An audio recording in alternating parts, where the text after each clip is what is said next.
அன்பார்ந்த மக்களுக்கு வணக்கம். நான் உங்கள் கார்த்திக் பிள்ளை அண்ட் வெல்கம் டு தி கேடி.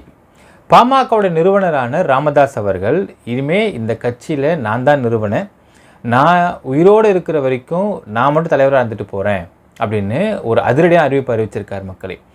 இது தமிழக அரசியலில் மிகப்பெரிய பிரளயத்தை ஏற்படுத்தியிருக்கு அப்படின்னு சொன்னால் மிகையல்ல. ஆனால் இது நடந்ததற்கான காரணம் டீட்டெயிலாக பார்க்க போகிறோம் இந்த பதிவில்.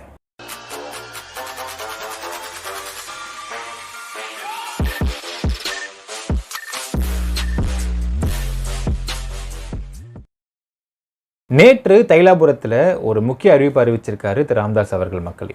என்னென்னு பார்த்தீங்கன்னா, பாமக தலைவராக திரு ராமதாஸ் இருப்பார் அப்படின்னும் அதனுடைய செயல் தலைவராக மட்டும் அன்புமணி ராமதாஸ் இருப்பார்னு அறிவிச்சிருக்கார். இந்த அறிவிப்பு அப்படிங்கிறது அரசியல் வட்டாரத்தில் ஒரு மிகப்பெரிய பிரளயத்தை ஏற்படுத்தியிருக்கு, ஒரு அதிர்வலை ஏற்படுத்தியிருக்கு. அது மட்டும் இல்லாமல் பாமகவில் ஏன் அன்புமணியை தூக்குறாங்க, தலைவராக இருந்த ஒரு பதவியை ஏன் எடுத்துட்டு செயல் தலைவராக போட்டிருக்காங்க, எலெக்ஷன் சமயத்தில் ஏன் போட்டிருக்காங்க அப்படிங்கிற ஒரு கேள்விக்குறி எல்லாருக்கும் வந்திருக்கு மக்களே. இந்த கேள்விக்குரிய விடை என்ன அப்படிங்கிறத பற்றி, ஏன் போட்டார், திடுப்புன்னு இந்த அறிவிச்சதுக்கான காரணம் என்ன அப்படிங்கிறத பற்றி நாம் சில பாமக நிறுவனர்கிட்ட பேசணும், நிர்வாகிகள்கிட்ட பேசணும். நிர்வாகிகள் சொல்லக்கூடிய தகவல் என்னென்னு பார்த்தீங்கன்னா மக்களே, இந்த ஒரு விஷயம், அதாவது அவங்க ஃபஸ்ட்டு சொன்ன வார்த்தை, பாமக உருவாக்கப்பட்டது எதற்கு அப்படிங்கிறத தாண்டி அது அதோடைய கடந்து வந்த பாதையை பார்க்கும் பொழுது பாமக ஒரு டவுன்ஃபாலில் போயிட்டுருக்கு அப்படிங்கிறத சொல்கிறாங்க நிர்வாகிகள்லாம். ஃபர்ஸ்ட் ஆஃப் ஆல் இது பாட்டாளி மக்கள் கட்சி உருவாவதற்கு முன்னாடி இது வன்னியர் சங்கமாக இருந்தது. வன்னியர் மக்களை மேம்படுத்துவதற்காக உருவாக்கப்பட்ட ஒரு அரசியல் கட்சி தான் பாமக. ஏன்னால் நம்ம சங்கமாக வச்சுருந்து நம்ம எதுவும் பண்ண முடியாது. அதோடைய அரசியலில் உள்ளே போய் நமக்குன்னு சில ரெப்ரசன்டேட்டிவ்ஸ் உள்ளே போனால் மட்டும்தான் நம்ம சமுதாய மக்கள் வளருவாங்க அப்படிங்கிறதுக்காக உருவாக்கப்பட்ட இந்த வன்னியர் சங்கம் டு பாமக அப்படிங்கிறது உண்மையாலுமே வன்னிய மக்களை மேம்படுத்தியிருக்கா அப்படிங்கிற பெரிய கேள்விக்குரிய முன்வைக்கிறாங்க நிர்வாகிகள்லாம். இப்போ இதில் கூட பார்த்தீங்கன்னா மக்களே, ராமதாஸ் அவர்கள் தலைவராக இருக்கிறேன்னு சொல்லி அறிவிச்சிட்டாரு. அறிவித்ததுக்கு பிறகு அந்த குடும்ப உறுப்பினர்கள் பல பேர் போயிட்டு பஞ்சாயத்து பேசுகிறாங்க. பஞ்சாயத்து பேசி நீங்கள் பண்ணது வேண்டாம், நீங்கள் பண்ணது தப்பு, உங்களுக்கு அப்புறம் அரசியல் வாரிசு யாருமே இல்லை. இன்ஃபேக்ட் திமுகவை எப்படி நம்ம குடும்ப அரசியல்னு சொல்கிறோமோ அதே மாதிரி பாமகவையும் குடும்ப அரசியல் தான் சொல்கிறோம். இது குடும்ப அரசியல் இல்லாமல் இல்லை அப்படிங்கிற நிர்வாகிகளே சொல்கிறாங்க. இது குடும்ப அரசியல் தான் சார், இது அவருக்கு அப்புறம் அரசியல் வாரிசு அவர் பையன்தான் அப்படிங்கிறத ரொம்ப தெளிவாக இருந்தார். அவர் தான் நிறுவனன்றனால அதுதான் முன்னெடுத்தும் கொண்டு போனார். இன்ஃபேக்ட் ராமதாஸ் அவர்கள் நிறுவனராக இருந்தாலுமே தலைவராக அன்புமணியை மட்டும்தான் போட்டுட்டு இருந்தார். ஆனால் அது எவ்வளோ பெரிய தப்பு, எவ்வளோ பெரிய பிரச்சனை கொண்டு விட்டுருச்சு அப்படிங்கிறத உணர்ந்திருக்காரு, இப்போ தான் உணர்ந்திருக்காரு அப்படின்னு சொல்கிறாங்க. இப்போது ரெண்டு ஆஸ்பெக்ட் சொல்கிறாங்க.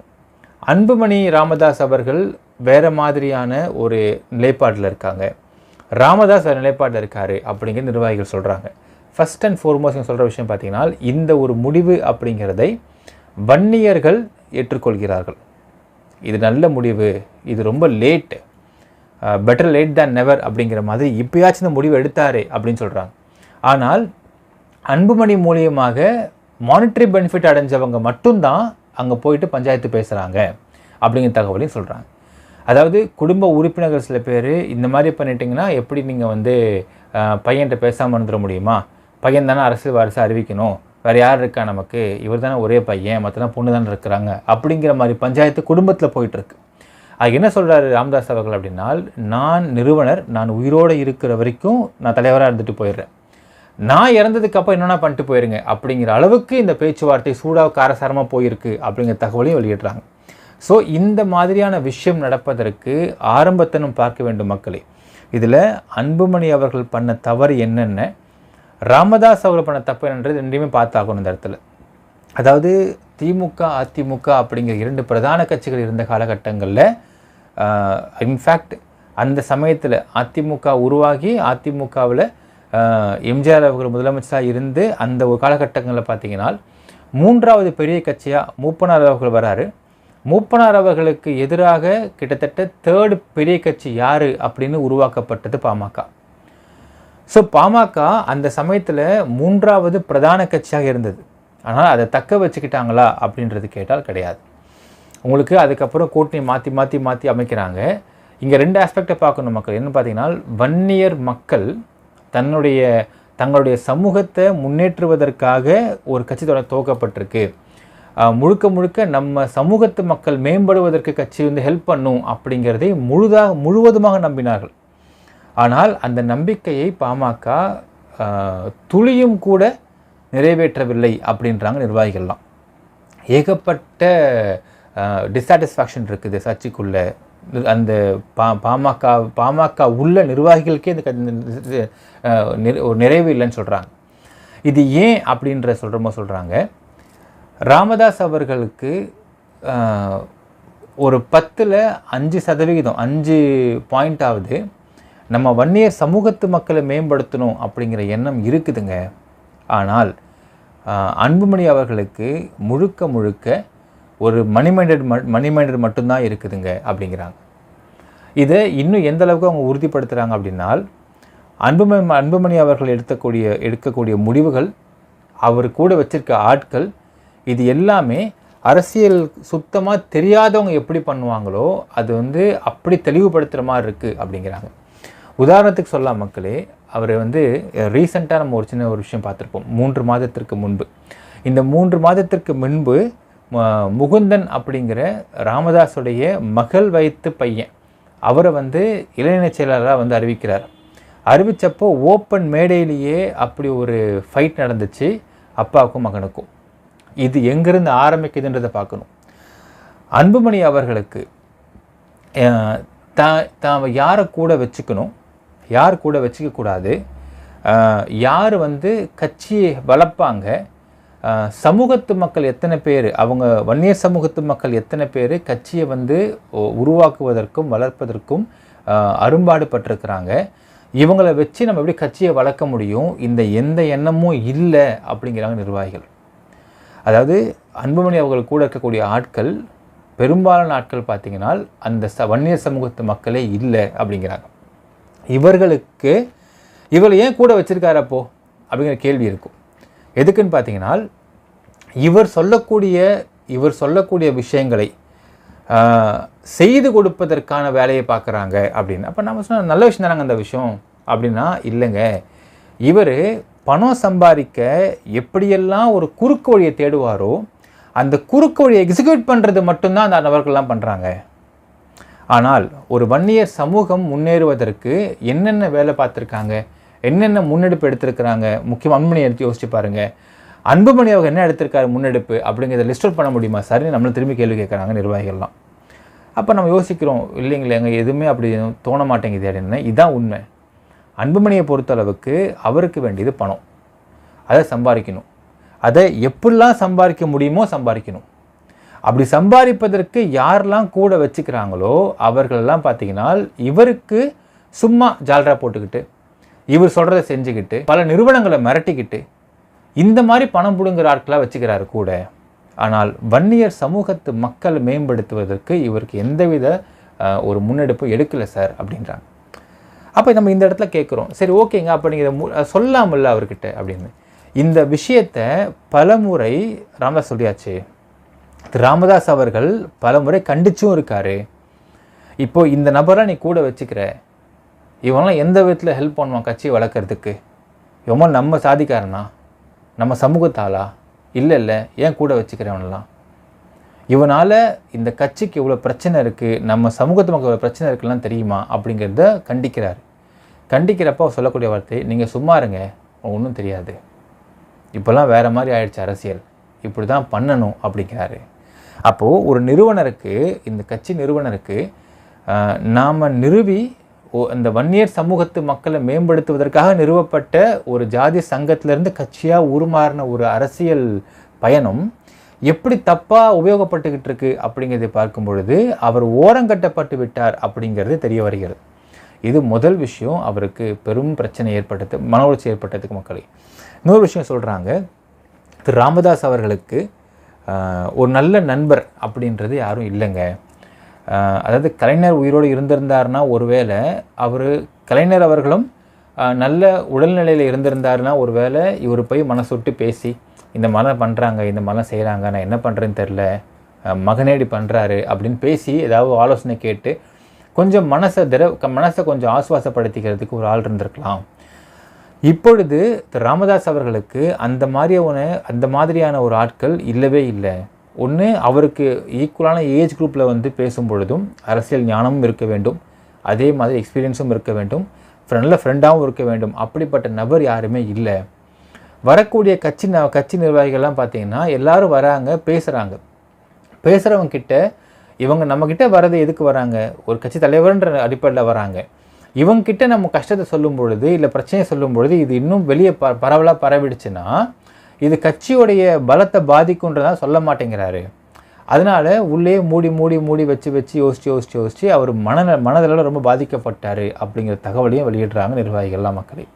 இப்போ இன்னொரு விஷயம் பார்த்தீங்கன்னா, முக்கியமாக இந்த 2024 வந்த தேர்தலில் வைத்த கூட்டணி, அந்த கூட்டணி முடிவுகள், அதாவது நிறைய கூட்டம் போடுவதாக இருக்கட்டும், எதையுமே அப்பா கிட்ட சொல்கிறது கிடையாது. எல்லாத்தையும் அன்புமணி தன்னிச்சையாக வந்து முடிவு எடுத்துக்கிறாரு. தன்னிச்சையாக முடிவெடுத்ததன் காரணமாக கூட்டணி முடிவையும் தன்னிச்சையாக எடுத்துக்கிட்டாரு அப்படின்னும், இதில் வந்து என்ன டிமாண்ட்ஸ் வைக்கப்படுதுன்னு பார்ப்போம் மக்கள். அதாவது ஃபர்ஸ்ட் ஆஃப் ஆல் பிஜேபிக்கு ஒரு கூட்டணி வச்ச சமயத்தில் தைலாபுரம் தோட்டத்தில் பார்த்தீங்கன்னா ஒரு மீட்டிங் நடந்துச்சு. காலையில் அண்ணாமலை அவர்கள் போயிருந்தார் நேரில். அப்போது என்ன அந்த இதில் என்ன சொல்லப்பட்டுச்சு அப்படிங்கிற ஒரு கிளிம்ஸ் என்ன கிடைக்குதுன்னு பார்த்தீங்கன்னா, பிஜேபியோட கூட்டணி வச்சோம்னால் நமக்கு ஓட்டே வராது, நம்ம வந்து எந்த டெபாசிட் கூட கிடைக்காம போகும் அப்படின்றது ராமதாஸுடைய கணிப்பு. இன்ஃபேக்ட் அவர் எந்த அளவுக்கு அரசியல் முதிர்ச்சியாக இருந்தார் அப்படிங்கிறதுக்கு அவருடைய கணிப்பு 100% உறுதியானது 2024 எலெக்ஷன் சொல்லலாம். இன்ஃபேக்ட் என்ன சொன்னார்னால், அதிமுக பிஜேபி பிரிஞ்சிச்சு, தனிச்சிருக்கிறாங்க. நமக்கு அதிமுகவில் எடப்பாடி பழனிசாமி அவர்கள் சிஎம்மாக இருந்த சமயத்தில் வன்னியர் சமூகத்துக்குன்னு 10.5% இடஒதுக்கீடை வந்து அவர் ரொம்ப தைரியமாக அறிவித்தார். அப்படி அறிவித்ததுனால அவர் ஏகப்பட்ட பின்னடைவை சந்தித்தார். தேவர் சமூகம் எதிராச்சு, கருணாஸ் எதிரானார், அதை எதிர்த்து கேஸ்லாம் வேற போட்டார். இது எல்லாத்தையும் அதிமுக வந்து தாங்கி கொண்டதுக்கான காரணம் என்ன அப்படின்னா, பாமக கூட தாங்கிக்கிட்டாங்க. ஆனால் இந்த 2024 எலெக்ஷனை பொறுத்தளவுக்கு எந்தவித கன்சல்டேஷனும் இல்லாமல் திடுப்புன்னு பிஜேபி கூட கூட்டணி வைக்கிறதுக்கு நீ சொல்கிற, இது வந்து எப்படி கரெக்டாக இருக்கும்? இன்ஃபேக்ட் பிஜேபி கூட்டணி வச்சோம் அப்படின்னா நம்ம சொந்த சமூக மக்களும் ஓட்டு போட மாட்டாங்க அப்படின்றதையும் அவர் சொல்கிறார். ஆனால் அதுக்கு அன்புமணி சொல்கிறாரு, கிடையாது, பிஜேபி கூட்டணி வச்சான் அப்படின்னா நமக்கு வந்து மினிஸ்டர் போஸ்ட் கொடுக்குறேன்னு சொல்லியிருக்கிறாங்க அப்படின்னு சொல்கிறார். அப்போ அடுத்த வார்த்தை கேட்குறாரு, சார் மினிஸ்டர் போஸ்ட்டு எப்படி கொடுக்க போகிறாங்க? ஜெயிச்சாவா இல்லை ஜெயிக்காட்டியுமா? அடுத்தது, இல்லை எப்படினாலும் கொடுப்பாங்க, ஜெயிச்சாலும் கிடைக்கும் ஜெயிக்காட்டியும் கிடைக்கும் அப்படிங்கிற தகவல் சொல்லப்பட்டவனே அப்போ தான் வந்து தைலாபுரம் தோட்டத்தில் வந்து மீட்டிங் போய் காலைல அப்போ போனதுமே என்னென்ன டேர்ம்ஸ் அண்ட் கண்டிஷன்ஸில் வந்து கூட்டணி வச்சுக்க போகிறோம் அப்படின்னு போடும் பொழுது அந்த டேர்ம்ஸ் அண்ட் கண்டிஷன்ஸில் மினிஸ்டர் பதவி கொடுக்குறோம் அப்படின்ற விஷயத்தை வந்து குறிப்பிடாமல் இருந்ததாகவும், அதற்கு பிறகு தான் பார்த்தீங்கன்னா எல்லாரும் உட்காந்துருப்பாங்க நிர்வாகிகள்லாம். திடீர்னு பார்த்தீங்கன்னா அன்புமணி அவர்களும் ராமதாஸ் அவர்களும் அண்ணாமலை அவர்களும் 3 பேர் தனி ரூமுக்கு போய் பேசிகிட்டு இருந்திருப்பாங்க. பேசிட்டு இந்த மாதிரி அந்த விஷயத்தை ஏன் மென்ஷன் பண்ணலன்னு கேட்குறாங்க. கேட்டவுடனே அங்கேருந்து மேலிடத்துக்கு பேசப்பட்டதுமே இல்லை அதை இங்கே மென்ஷன் பண்ணலாம் வேண்டாம், அது வந்து நாங்கள் உறுதி அளிக்கிறோம், இன்னும் நாங்கள் எங்கள் மேலிடத்துக்கு நாங்கள் இன்னும் சொல்லலை அந்த விஷயத்தை. ஏன்னா தமிழ்நாட்டில் வந்து அவர் சொல்கிற வார்த்தை, தமிழ்நாட்டில் வந்து பிஜேபி பாமக கூட்டணியில் வந்து ஒரு எம்பி இருந்தால் எங்களுக்கும் பெருமை தான், அந்த எம்பி மினிஸ்டராக இருந்தால் எங்களுக்கு மிகப்பெரிய பெருமையாக தான் இருக்கும். ஸோ இதை வந்து நாங்கள் எழுத்துப்பூர்வமாக எழுதுறது எங்களுக்கு வந்து வழக்கம் கிடையாது, சொன்னால் செய்வோம், கவலைப்படாதீங்க அப்படிங்கிற மாதிரி சொல்லப்படுது. அடுத்த வார்த்தை, சரி சப்போஸ் ஜெயிக்கலைன்னா, அதாவது இங்கே தமிழ்நாட்டில் எம்பியாக வரலனாலும் மினிஸ்டர் போஸ்ட் வேணும் அப்படிங்கிறாங்க. அப்போது அன்புமணி அவர்கள் சொல்கிறார், இல்லை இதை நான் பார்த்துக்கிறேன், அதெல்லாம் கண்டிப்பாக கொடுப்பாங்க, பார்த்துக்கிறேன்னு சொல்லிட்டு இந்த வந்து ராமதாஸ் அவர்களை நிர்பந்தப்படுத்தி கையெழுத்து போட வச்சா சொல்கிறாங்க. நிர்வாகிகள் வந்து இதை குமரி சொல்லக்கூடிய செய்திகள். அப்போ கையெழுத்து போடுறாங்க. அதற்கு பிறகு தருமபுரியில் வந்து அன்புமணி அவர்கள் நிற்காமல் அவங்க மனைவியை நிற்க வைக்கிறாங்க. இந்த முடிவும் அவர் தனிச்சையாக எடுத்திருக்காருன்னு சொல்கிறாங்க. இதற்கு ராமதாஸுக்கு உடன்பாடே இல்லை அப்படின்றாங்க. இந்த மாதிரி பல முடிவுகள் தனிச்சையாக எடுக்க ஆரம்பிக்கிறாரு அன்புமணி அவர்கள். இது எதுவுமே ராமதாஸுக்கு பிடிக்காமல் போகின்றது. அது மட்டும் இல்லாமல் மக்களே, வன்னியர் சமூகத்து மக்கள்கிட்ட நம்ம வந்து பேசுகிறோம் இந்த விஷயத்துக்காக. அப்போ வந்து பார்த்தீங்கன்னா ஒரு நிறைய இன்சிடென்ட்ஸை கோட் பண்ணுறாங்க. அதில் ஒரு சில இன்சிடென்ட் சொல்ல வேண்டியது இந்த இடத்துல இருக்குது. என்னென்னு பார்த்தீங்கன்னா, ஃபஸ்ட்டு 2024 என்று நினைக்கின்றேன். அதாவது ஒரு சமயத்தில் வந்து தலித் சமூகத்தை சேர்ந்தவர்கள் தமிழ்நாட்டில் வந்து முதலமைச்சராக முடியாது அப்படிங்கிற ஒரு பாயிண்ட் எடுத்து முன்வைக்கிறாரு திருமாவளவன் அவர்கள். வச்ச உடனே அதுக்கு வந்து அன்புமணி என்ன சொல்கிறாருன்னா, நீங்களும் நானும் கைகோர்த்து தேர்தலை சந்தித்தால் நாங்கள் தலித் சமூகத்தில் சேர்ந்த ஒருவரை முதலமைச்சராக்குவோம் அப்படின்னு அறிக்கை விட்டுருக்காரு. ஸோ இந்த அறிக்கையை பற்றி நிர்வாகிகளும் வன்னியர் சமூகத்து மக்களும் வந்து குமிழ்ட்டு சொல்கிறாங்க. ஏன்னால் காலங்காலமாக தலித் சமூகத்துக்கும் வன்னியர் இருக்கக்கூடிய பிரச்சனை எல்லாருக்கும் தெரியும். அப்படி இருக்கும் பொழுது இந்த மாதிரி ஒரு அறிவிப்பை வந்து அன்புமணி கொடுத்துருக்காருன்றது எப்படி ஏற்றுக்க முடியும் அப்படிங்கிறத சொல்கிறாங்க. இன்னொரு இன்சிடென்ட் என்ன கோட் பண்ணுறாங்கன்னு பார்த்தீங்கன்னா, திருமாவளவன் அவர்கள், இது ரொம்ப லாங் பேக், திருமாவளவன் வந்து ஒரு மீட்டிங், அந்த மீட்டிங்கில் என்ன சொல்கிறாருனால், வன்னியர் சமூகத்து பெண்களுடைய வயிற்றில் நம்மளுடைய கருவை வந்து வரணும் அப்படின்னு சொல்லிட்டு ஒரு மீட்டிங்கில் பேசுகிறார். இதை பேசினவுடனே, அப்போது இந்த மீட்டிங்கில் பேசினவுடனே அடுத்தது காடு வெட்டியாருன்னு, அப்போ அவர் உயிரோடு இருக்கார். அவர் என்ன சொல்கிறாருன்னா, ஒன்று பண்ணலாம், நான் வந்து என்னுடைய ஜாதியிலேருந்து ஒரு 100 சிங்கத்தை கூட்டு வரேன், நீ உன்னுடைய ஜாதியிலேருந்து ஒரு 1000 சிறுத்தையை கூட்டிகிட்டு வா, ஒரு மைதானத்தை செட் பண்ணிக்கலாம், 2 பேரும் அடிச்சிக்கலாம், சண்டை போட்டுக்கலாம், எங்கள் 100 பேரை வச்சு நான் 1000 பேரை வின் பண்ணி காட்டுறேன், அப்படி நான் வின் பண்ணலை, ஜெயிக்கலைன்னா நான் மண்டிட்டுறேன் உனக்குன்னு சொல்லிட்டு ஒரு மீட்டிங்கில் பேசுகிறார் காடுவெட்டியார் குரு அவர்கள். இது நடந்த உடனே, இது நடந்த அடுத்த நாள் பார்த்தீங்கன்னா, ராமதாஸ் அவர்களும் அன்புமணி அவர்களும் 2 பேரும் சேர்ந்து திருமாவளவனை சந்திக்கிறாங்க. சந்தித்து அவங்கள கட்டி பிடிச்சி ஒரு ஃபோட்டோ எடுத்துக்கிட்டு, தம்பி வந்து வாய் தவறி பேசிட்டாரு அப்படின்னு அந்த பிரச்சனையை வந்து முடிக்கிறாங்க. இப்போ இது வந்து வன்னியர் சமூகத்து மக்களிடையே ஒரு பெரிய கொதிப்பை கொடுத்தது அப்போவே அப்படிங்கிறாங்க. ஏனென்றால் காடு வெட்டியாருக்கு அப்போ என்ன மரியாதை இருக்குது இந்த இடத்துல அப்படிங்கிறத அவங்க முன்வைக்கிறாங்க இந்த பிரச்சனையாக. அதாவது அந்த இடத்துல என்ன பண்ணியிருக்கணும்னா, ராமதாஸும் அன்புமணி அவர்கள் 2 பேருமே சேர்ந்து எதிராக ஒரு அறிக்கையாவது விட்டுருக்கணும், ஒரு பேச்சு பேசியிருக்கணும். பேசி முடிச்சப்பறம் தப்பு பண்ணது யார், தப்பாக பேச யார், திருமாவளவன் அவர்களா இல்லை ராமதாஸ் அவர்களா இல்லை காடுவெட்டியாரா அப்படிங்கிறத பார்க்கும் பொழுது, திருமாவளவன் அவர்கள் வந்து வார்த்தையை பேச தப்புன்னு அறிக்கை விட்டுருந்தாருன்னா அப்போது இந்த மரியாதை இருந்திருக்கும்.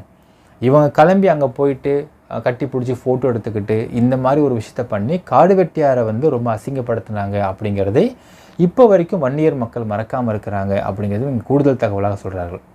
அது மட்டும் இல்லாமல் மக்களே, இந்த இடத்துல அவங்களுக்கு பிஜேபியோடைய அலையன்ஸ் வச்சுக்கிறது அப்படிங்கிறதை யார் முடிவு பண்ணுறது, எதுக்கு முடிவு பண்ணாங்க அப்படிங்கிறதை அன்புமணி அவர்கள் தான் முடிவு பண்ணுறாரு.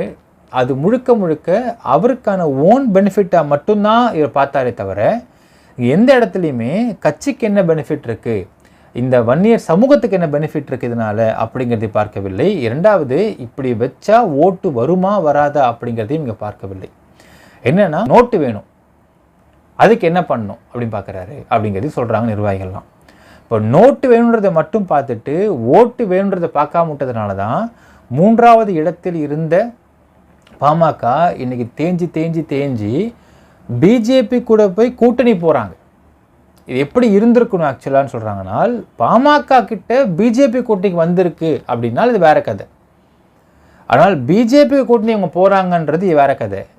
இந்த ஒரு விஷயமே இவங்க எந்த அளவுக்கு குறைந்து கொண்டிருக்கிறார்கள் அப்படிங்கிறதே இங்கே பார்க்க முடிகின்றது அப்படிங்கிறாங்க. அடுத்தது பார்த்தீங்கன்னா, நமக்கு நான் சொன்ன பாருங்க, அப்பயே அன்புமணி அவர்களுக்கு யாரை கூட வச்சுக்கணும், யாரை வந்து கட்சியில் பெருசாக மரியாதை கொடுத்து வச்சுக்கணும் அப்படிங்கிறது சுத்தமாக தெரியவில்லை அப்படிங்கிறதை குமுறலாக சொல்கிறார்கள். ஏனால் இவர் சொல்லக்கூடிய அந்த இல்லீகல் விஷயத்தை செய்வதற்காக, உங்களுக்கு மக்கள் விரோத விஷயத்தை செய்வதற்காக வச்சிருக்கக்கூடிய ஆட்களை தான் இவருக்கு பதவி கொடுத்து வைக்கிறாரு, பதவி கொடுத்து வச்சுக்க பார்த்துருக்காரு அப்படிங்கிறதையும் கட்சியில் ஒரு பெரிய பிரச்சனை பேசப்படுகின்றது. உதாரணம் பார்த்தீங்கன்னா மக்களே, 3 மாதத்துக்கு முன்னாடி நடந்த இளைஞரணி தலைவருக்கான ஒரு பிரச்சனை. அதில் உங்களுக்கு ராமதாஸ் அவர்களுடைய மூத்த மகளுடைய மகனான முகுந்தன் அவர்களை அறிவிக்கிறார். இது அறிவிப்பதுக்கு முன்னாடி நடந்த விஷயத்தை என்ன சொல்கிறாங்கன்னு பார்த்தீங்கன்னா, இந்த மாதிரி அன்புமணி அவர்களுடைய ஒரு நபர், அவர் கூட இருக்கக்கூடிய ஒரு க்ளோஸான நபர்னு வச்சுக்கோங்களேன், அந்த நபரைத்தான் இந்த பொறுப்புக்கு அறிவிக்க வேண்டும் அப்படிங்கிறத ராமதாஸ் சொல்கிறார். திரு ராமதாஸ் அவர்கள் கடைசி வரைக்கும் சரி நான் பார்த்துக்கிறேன்னு சொல்லிட்டு மேடைக்கு வந்ததுக்கு பிறகு முகுந்தன் அவர்கள் அறிவித்த உடனேவே வந்து என்ன பண்ணுறாரு, அதே மேடையில் மைக்கை பிடிச்சா சொல்கிறாருனால், நீங்கள் பாட்டு அறிவிக்கிறீங்க, இது வந்து குடும்பமே வந்து குடும்ப கட்சி மாதிரி இருக்குன்ற ஏதோ வார்த்தை விடுறாரு. அப்போ கீழே என்ன சொல்கிறாங்கன்னா நிர்வாகிகள்லாம், இது குடும்ப கட்சி மாதிரி இருக்கு நீங்கள் சொன்னீங்கன்னா அப்போ நீங்கள் ஏன் அந்த பொசிஷன் நீங்கள் நிற்கிறீங்க, உங்களுடைய தலைவர் பொறுப்பு அப்பயே நீங்கள் ரிசைன் பண்ணிட்டு போயிடலாம்ல அப்படிங்கிற ஒரு சலசலப்பு ஏற்படுது அப்போவே. அப்போது நீங்கள் சொல்லுங்கள் நீங்கள் பேசுங்க அப்படிங்கிறாரு. அப்போது ராமதாஸ் சொல்கிறாரு, நான் சொல்வதை கேட்டால் கட்சியில் இருக்கலாம், இல்லை வெளியே போயிருங்கன்னு கத்துறாரு கோவத்தில். அப்போது ராமதாஸ் அவர்கள் சொன்னதுக்கு அன்புமணி சொல்கிறாரு, நான் தனியாக ஆஃபீஸ் இங்கே போட்டிருக்கேன், இதான் என் நம்பரு, என்னை காண்டாக்ட் பண்ணி வந்து பார்க்குறவங்க பார்க்கலாம் அப்படின்னு அந்த மேடையிலே சொல்கிறார். இது வந்து ஒரு பெரிய சலசலப்பை ஏற்படுத்தியது மக்களே. என்னென்னால், முகுந்தன் அவர்களை அங்கே போடக்கூடாது, தனக்கு சாதகமான ஆளை தான் அங்கே போட வேண்டும் அப்படிங்கிறதுல அவர் வந்து பேசியிருக்காரு அன்புமணி அவர்கள். ஆனால் ராமதாஸ் என்ன சொல்கிறாருனால், அவங்க வட்டாரத்தை சொல்லியிருக்காரு, இவருக்கு சாதகமான ஆட்கள் முதல்ல நம்ம சமூகத்தாலே கிடையாது, ரெண்டாவது இந்த கட்சி உருவாக்கப்பட்டதுக்கான முழு நோக்கமே வன்னியர் சமூகத்து மக்களை மேம்படுத்துவதற்காக மட்டும்தான். அதனால தான் 10.5% வன்னியர் சமூகத்துக்காக ரிசர்வேஷன் வாங்கணுன்றதை ஒரு பெரிய கோரிக்கையாகவும் லட்சியமாகவும் வச்சுருந்து இபிஎஸ் மூலிமா அதை வந்து நம்ம கொண்டு வந்தோம். அப்படி இருக்கும் பொழுது இங்கே முக்கியமான பொறுப்புகள் எல்லாம் வந்து வெவ்வேறு ஆட்களை போட்டுட்டா இதில் இந்த இடத்துல எப்படி நம்ம மக்கள்கிட்ட போய் ஓட்டு கேட்க முடியும்? அது மட்டும் இல்லாமல் இவர் சொல்கிற ஆட்கள் சரியான நபரும் கிடையாது, அந்த நபரை பற்றி விசாரிச்சா தப்பாக இருக்குது, அப்போ அந்த நபரை போட்டு எப்படி நம்ம கட்சி நடத்த முடியும் அப்படிங்கிறதை ரொம்ப மனசு வெந்து பேசியிருக்கார் ராமதாஸ் அவர்கள். ஆனால் இந்த இடத்துல கடைசி வரைக்கும் பார்த்தீங்கன்னா அன்புமணி அவர்களுக்கு கட்சியை வளர்த்து கொண்டு போகணுன்ற எண்ணமே கிடையாது, இந்த கட்சியை வச்சு என்னென்ன எவ்வளோ சம்பாதிக்க போகிறோன்றது மட்டும்தான் எண்ணமாக இருக்கின்றது அப்படிங்கிறாங்க நிர்வாகிகள்லாம். இதில் பார்த்தீங்கன்னா தெரியும் மக்களே, இதுவரையில் இந்த கட்சி 3வது இடத்தில் அதாவது இந்த கட்சி வளர்ந்த சமயத்தில் உருவாக்கப்பட்ட சமயத்தில் 3rd பிளேஸை பிடிச்சிருந்து இன்றைக்கி வந்து தேஞ்சி போய் இன்றைக்கி எந்த பிளேஸில் இருக்குன்றது நீங்கள் பார்க்க முடிகின்றது. இப்போது இன்னும் நிறைய சொல்கிறாங்க. இன்ஃபேக்ட் பார்த்திங்கன்னா இந்த முறை அமித்ஷா அவர்கள் வந்து இங்கே சென்னைக்கு வந்திருக்காரு. பாஜகவுடைய மாநில தலைவரை வந்து அறிவிச்சிடுறாரு. அறிவித்ததற்கு பிறகு சோலா ஷெரிட்டனில் இந்த வந்து என்டிஏ அலையன்ஸ்ன்னு சொல்லிட்டு பின்னாடி வந்து பேனர் வச்சு அங்கே உட்கார்றதுக்கான சீட்டிங் அரேஞ்ச்மெண்ட் பண்ணப்படுகின்றது. இதுவரையில் ராமதாஸ் அவர்கள் போயிட்டு அமித்ஷா பார்க்கல. It is a very good move அப்படின்னு சொல்லலாம். உள்ளே விசாரிக்கின்றோம் என்னென்னால், ராமதாஸ் அவர்களுக்கு இந்த முறை 2026 எலெக்ஷனை மீட் பண்ணும் பொழுது அதிமுக கூட்டணி வைக்க முடியாது. ஏன்னா அதிமுக வந்து அலையன்ஸ் வச்சுருக்காங்க இடி கூட. இடி is alliance with BJP. So வாய்ப்பே இல்லை அதிமுகவோட வைக்கிறதுக்கு. அதனால் இந்த முறை திமுகவோடு அலையன்ஸ் வைக்கணும் அப்படிங்கிறது தான் ராமதாஸின் விருப்பமாக தெரிய வருகிறது. அப்போது ஆல்ரெடி திமுகவில் வந்து விசிக்கு இருக்கிறாங்களே அப்படிங்கிற ஒரு கேள்வி இருக்கின்றது. இதில் என்னென்னால், விசிக்கு விடுதலை சிறுத்தை கட்சி கடைசி நிமிடத்தில் கூட அவங்க மாற வாய்ப்பு இருக்கிறது. எங்கே மாறுவாங்க அப்படின்னால் டிவிக்கு கூட போயிடுவாங்களோ அப்படிங்கிற ஒரு சந்தேக பார்வையோடு தான் இன்னும் பார்க்கப்பட்டு கொண்டிருக்கின்றது. ஸோ அரசியலில் என்னென்ன நடக்கலாம் அப்படின்னு இருக்கிறதுனால இங்கே விடுதலை சிறுத்தை கட்சி டிவிகேக்கு வந்து லாஸ்ட் மினிட் ஜம்ப் ஆனால் கூட விடுதலை சிறுத்தை கட்சியை விட பலமான ஒரு ஸ்ட்ராங்கான ஒரு கட்சி எது அப்படின்னு பார்க்கும்பொழுது பாமக தெரிகின்றது. ஸோ பாமகவுக்கும் ராமதாஸ் அவர்களுக்கும் திமுகவோடு அலையன்ஸ் வைப்பதைத்தான் அவர் விரும்புகிறார் அப்படின்னும் ஒரு தகவல் தெரிய வருகிறது. இது இப்போ தெரியாத மக்களே, இப்போ இது வந்து வெறும் உள்ளே நடக்கக்கூடிய ஒரு கிசு பேச்சு போயிட்டுருக்கின்றது. இந்த பேச்சுவார்த்தை அப்படிங்கிறது எலெக்ஷன் நெருங்குற சமயத்தில் வந்து ஊர்ஜினமாகலாம். அப்படி ஊர்ஜினமாகும் பொழுது திமுகவில் பாமக இருக்க வாய்ப்பு இருக்கிறது. அந்த பக்கம் பாஜகவும் அதிமுகவும் இருக்க வாய்ப்பு இருக்கின்றது. இந்த பக்கம் டிவிகேவும் விசிக்கவும் இருப்பதற்கு வாய்ப்பு இருக்கிறது. இப்போ இதற்குள்ள ஒரு போட்டி அப்படிங்கிறது ரொம்ப கடுமையான போட்டியாக இருப்பதற்கு வாய்ப்பு இருக்கிறது மக்களே. இப்போ இந்த கூட்டணி எல்லாம் இனிமேல் அஃப்கோர்ஸ் இன்னொரு விஷயம், அப்போ கூட்டணி பற்றி கேட்குறாங்க ஒரு கேள்வி. கூட்டணி பற்றி கேள்வி என்ன சொல்ல ராமதாஸ் அப்படின்னா, இப்போ தலைவராக தான் வந்திருக்கேன் நான், இதற்கு மேல் அனைத்து மாவட்ட செயலாளரையும் கூட்டி வச்சு நாங்கள் வந்து டிஸ்கஸ் பண்ணி அறிவிக்கிறோம் அப்படிங்கிறார். இந்த ஒரு ஜனநாயக முறை அன்புமணி அவர்கிட்ட இல்லாமல் இருந்தது அப்படின்னு நிர்வாகிகள் புலம்புறாங்க. ஏனால் பிஜேபியோட கூட்டணி வைக்க போகிறோம் அப்படிங்கிறதை 2024 எலெக்ஷனுக்கு முன்னாடி எந்த ஒரு மீட்டிங்கும் கூப்பிட்டு யார்ட்டையும் பேசவே இல்லை. அப்படி பேசியிருந்தால் நாங்கள் எல்லாம் எதிர்த்து இருந்திருப்போம். ஏன்னால் இந்த முறை 2024 அப்போது உண்மையான வன்னியர் சமூகத்து மக்கள், வன்னியர் சங்கத்திலிருந்து ஃபாலோ பண்ண இருந்த மக்கள் பாமகவுக்கு ஓட்டு போடவில்லை அப்படிங்கிறது நீங்கள் பார்க்க வேண்டும். விக்கிரவாண்டி இடைத்தேர்தல் மக்களே அதிமுக போட்டியிடலை. அப்போது இந்த இடத்துல என்ன நினைக்கிறாங்கனால், அப்போது இந்த இடத்துல திமுக அகெயின்ஸ்டாக வர ஓட்டு மொத்தமுமே பாமகவுக்கு வரும், இங்கே ஒரு எம்எல்ஏ ஜெயிக்கலாம் முடிவு பண்ணுறாங்க. ஆனால் அந்த இடத்த தோற்று போகிறாங்க. அப்போ என்னென்னால் அதிமுக ஆட்களும் பாமகவுக்கு நான் ஓட்டு போட மாட்டேன், நான் பேசாமல் அங்கே ஓட்டு போட்டுடுறேன்னு சொல்லிட்டு அங்கே போயிடுறாங்க. அதேமாதிரி பாமக ஆட்களுமே நிறைய பேர் இங்கே ஓட்டே போடவே இல்லை விக்கிரவாண்டி தொகுதியில் அவங்களுக்கு அப்படின்றாங்க. ஸோ இந்த இடைத்தேர்தலுமே பார்த்தீங்கன்னா என்ன மாதிரியான ஒரு ஒரு ஒரு அவுட்கம் கொடுத்துருக்கு அப்படின்னால், பாமகவுக்காக தீவிரமாக இருந்தவர்கள் கூட இந்த முறை 2024 சரி இடைத்தேர்தலையும் சரி பாமக ஓட்டு போடவில்லை. அதுக்கு ஒரே காரணம் அலையன்ஸ் வித் பிஜேபி தான் அப்படின்றது தெளிவாக தெரிகின்றது. இது எதையுமே யோசிக்காமல் இவர்கள் வைத்து கொண்ட அன்புமணி அவர்கள் செய்த காரியத்தினால் இன்றைக்கி கட்சி ரொம்ப ரொம்ப டவுன்ஃபாலில் போயிட்டுருக்குன்றதை இப்பொழுது உணர்ந்திருக்கிறார் ராமதாஸ் அவர்கள். ஆனால் இப்போ உணர்ந்து ஏதாவது பிரயோஜனம் இருக்குமா அப்படின்ற ஒரு கேள்வி இருக்குது மக்களே. அப்போ பார்க்கும் பொழுது 2026 அவர் கூட்டணி யார் கூட வச்சுருந்தாலும் அந்த இடத்துல அவர் சீட்டை ஜெயிப்பது அப்படிங்கிறது, பழைய வன்னியர் சமூகத்து மக்கள்கிட்ட அந்த பழைய நம்பிக்கையை கொண்டு வருவது அப்படிங்கிறது கொஞ்சம் கஷ்டமாகத்தான் தெரிகிறது. ஏன்னா இவர் ஷிஃப்ட் ஆகிட்டே இருக்காரு, ஜம்ப் ஆகிட்டே இருக்காரு, நாளைக்கு திரும்ப ஜம்ப் பண்ணுவார் அப்படிங்கிற ஒரு ஒரு எண்ணத்துக்கு வராங்க. செகண்ட் என்ன வராங்கன்னு பார்த்தீங்கன்னா, ராமதாஸ் அவர்களுக்கு வயசாகிட்டு போயிட்டுருக்கு, அடுத்தது அன்புமணி அவர்கள் இதை டேக் ஓவர் பண்ணுவாரா, இல்லை யாராவது வேற டேக் ஓவர் பண்ணுவாங்களா? ஏன்னால் அரசியல் வாரிசாக ஒரே பையன்தான் இருக்கார், அவர் தான் டிஃபால்ட்டாக வர வைக்க முடியும், வேறு என்ன ஆப்ஷன் இருக்குது உங்களுக்கு அப்படிங்கிறதே தன் குடும்ப ஆட்களே கேட்கிறார்கள் ராமதாஸிடம் சென்று. அப்படி இருக்கும் பொழுது இந்த பாமகவை கட்சியை காப்பாற்றுவதற்காக தன் குடும்பத்தில் உள்ள வேறு யாராவது அவங்களுடைய மகளையோ இல்லை வேறு யாராவது ஆட்களையோ இங்கே தலைவர் பொறுப்பை கொண்டு உட்கார வச்சு திரு ராமதாஸ் எப்படி யோசிக்கிறாரோ அந்த மாதிரி அவங்களை யோசிக்க வைப்பார்களா, இல்லை அன்புமணியைத்தான் கொண்டு வருவார்களா அப்படின்ற கேள்வி வரும் பொழுது குடும்ப உறுப்பினர்கள் குழம்பி போகிறார்கள்.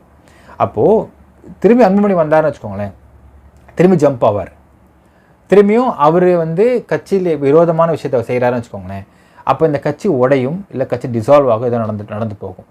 அப்போ இந்த கட்சியை வளர்த்து கொண்டு போகிறது அப்படிங்கிறது அடுத்த ஒரு 1.5 வருஷத்தில் செஞ்சிட முடியுமா அப்படிங்கிற சந்தேகத்தை எழுப்புகிறார்கள் நிர்வாகிகள்லாம்.